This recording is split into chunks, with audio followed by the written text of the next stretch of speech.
can we trust the CCP to care for and protect our athletes? The answer is we can't. We shouldn't. Joining me now is Mike Pompeo, former Secretary of State, Fox News contributor. Mr. Secretary, these Olympics are poised to be a massive PR coup for President Xi, and yet we're plowing right ahead. Good evening, Laura. It's great to be with you. Look, I've been calling for us not to let our athletes go to Beijing for a long time now.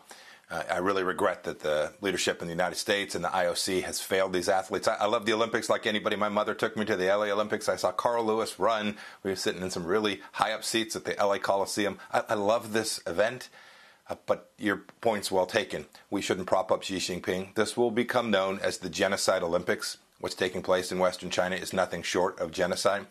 We shouldn't forget, too, this virus that you were talking about at the beginning of your show came from the Wuhan Institute for Virology. Almost certainly, that is, this virus was foisted on the world. And then second, not only are we propping up one of the greatest human rights violating leaders in all of recorded history, but we're putting our athletes in a very difficult place. Imagine one of them wants to say something about Tiananmen Square, or they want to talk about the Wuhan Institute of Virology. I promise you the chance of them getting their exit visa will be low. And those athletes should all know, too, that Beijing is the most surveilled city in the world. Whether it's their cell phones or their iPads or whatever it is, or something they're saying to someone else, you can bet that the Chinese Communist Party will be able to track everything they do, every place they go, and everything they say, and they will record it. It will be used for Chinese Communist Party purposes for time ongoing.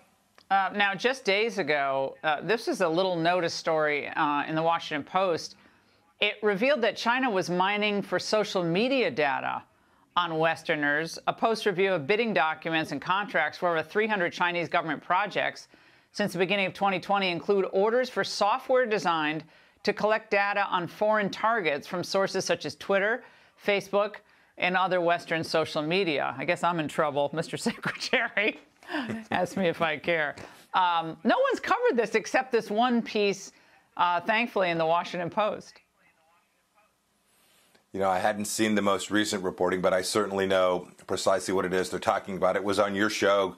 Goodness, might have been as much as a year ago when we first talked, or more than a year ago when we first talked about the risk from TikTok, right? The fact that the Chinese were surveilling every data set and surveilling kids here in the United States who are using TikTok. There is no such thing as a private entity. There's no such thing as private information. This is all owned by the Chinese Communist Party. It's all controlled by the Chinese Communist Party and will all be used for the purposes of Xi Jinping. And we have seen this is the person who doesn't care about basic dignity for any human being. He's throwing reporters in jail in Hong Kong. He's taking the Uyghurs in the West and interring them in things that look very much like what was taking place in Germany in the 1930s. And we, of course, have spoken about this virus that has now killed millions of people across the world. This all came from the Chinese Communist Party.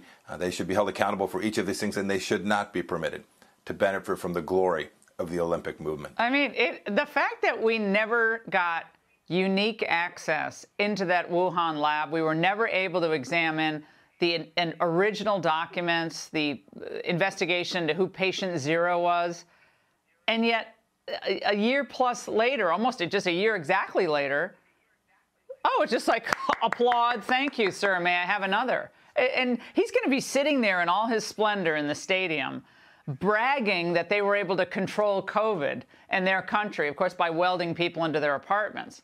And we're not sending diplomats there, though, Mr. Secretary. That'll show them. Does that make a difference in the end that we're not sending diplomats there?